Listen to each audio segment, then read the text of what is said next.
What's up guys, Jeff Cavalier, AthleanX.com. No, I didn't kill Jesse for not working out in the gym. You all remember Jesse. I've actually got Jesse here to help you out with a very common problem that's probably caused by a lot of the sitting that we do, no matter whether it's through driving or working or just basically being inactive for a good portion of the day. And it's called anterior pelvic tilt.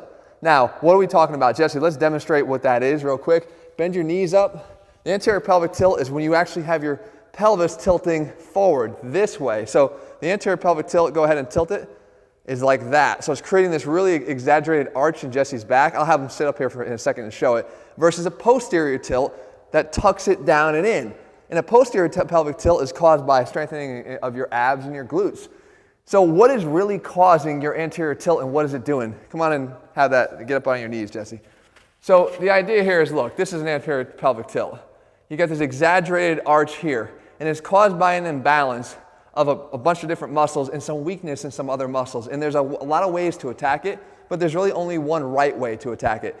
Most of all, it is a dominance and a shortening of the hip flexor here on the front side of Jesse. What it does is it's pulling down on this pelvis here into anterior tilt, right? It attaches right here and it's pulling down, so it's into anterior tilt. The second part of this really exaggerated arch, is coming as a compensation to create this extension of Jesse's body, because he can't be all the way over here. He's got to extend, but guess what? His glutes are not helping him to extend. Normally, okay, Jesse, go ahead and lay back down. Normally, the glutes right here would extend my hip behind my body. And when it does that, look at what it's doing to my upper back. It's creating a relative extension of the upper back relative to the lower part of my torso here. So if my glutes are weak and not doing their job, what's going to happen?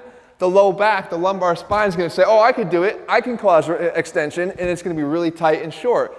That's not what you want. So when we look at this, we want to first of all assess a few different things. We already know Jesse's got tight hip flexors. What I wanted to show you, what you don't want to do, is start stretching your hamstrings. Because in somebody that has anterior pelvic tilt, they're going to, go ahead and bend that for a second so we can show this. They're going to have a tight hamstring.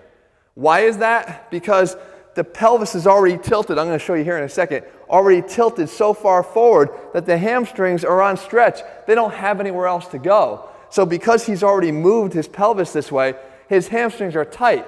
Not because the pelvis isn't in that position because the hamstrings are tight. The hamstrings are tight because the pelvis is in that position. It's a huge distinction. And the pelvis is in that position because of the tightness of the hip flexors. So going and stretching tight muscles like the hamstrings in an attempt to just stretch everything that's tight is going to actually make your problem worse. So you don't want to start stretching your hamstrings if you see tightness in them if you have an anterior pelvic tilt. What you want to do instead is strengthen them at the same time that you're strengthening the glutes that are inactive, that are causing the low back to do all the work. I hope this is all making sense. And then finally, you've got, again, with this tightness here of the hip flexors pulling down this way, right? So we have the pelvis being tilted down here. We get a stretching here of the abs and a weakness there because they're not really able to contract very strongly out of this overly stretched position.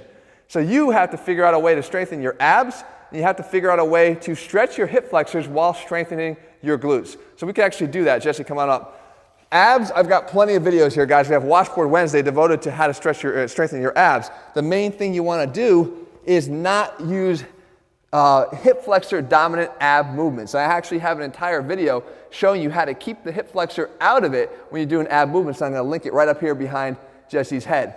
Make sure you do those types of ab movements to stop using the overly active hip flexors. As far as the glutes, come on up. We can do something here which is a combination of a lunge and a stretch. So hold on both of those dumbbells. So focus on the lower part of Jesse's body. He's going to turn here. What we're going to do is we're going to preset his glutes and load them by stepping forward. Once we step forward here and we have the glutes loaded, because all the weight's in front here, these are pre-stretched, they're ready to work. If we're here, what we're going to do is come up into extension on the glutes, but look what's happening on this back leg over here. We're actually getting a stretch of that hip flexor at the same time that we're loading up this right glute and then strengthening the glute. So we want to be able to do both things at once. So Jesse, put the left leg back. Good. Now you're going to go put your arms out in front, pre-stretched right here I'm actually hitting Jesse's ass right here on my YouTube channel. Go straight down. Never thought I'd say that. Go straight down. Now he's coming up. As he extends through the hip, he's strengthening this glute, but he's stretching this left hip flexor out. So you want to start doing this. This is go ahead, do a few reps. This is a great way. Here, we call this like a modification of a sprinter lunge. Strengthen it through here, stretching through the back side. Drive it forward. There you go at the end. So it's a dynamic stretch for the hip flexors, and at the same time, like I said, strengthening those glutes on the right side. You can see by the orientation of the hip flexor here, it's attached to here, and it comes all the way in here and attaches to our low back. So as this is being kept in this position all day long from sitting, we're getting this shortening, adaptive shortening of this muscle. And again, this weakness that's coming in from the glutes that's making the low back overwork here is causing, he's falling apart, is causing him to not only fall apart, but you to fall apart too, because you are not in balance.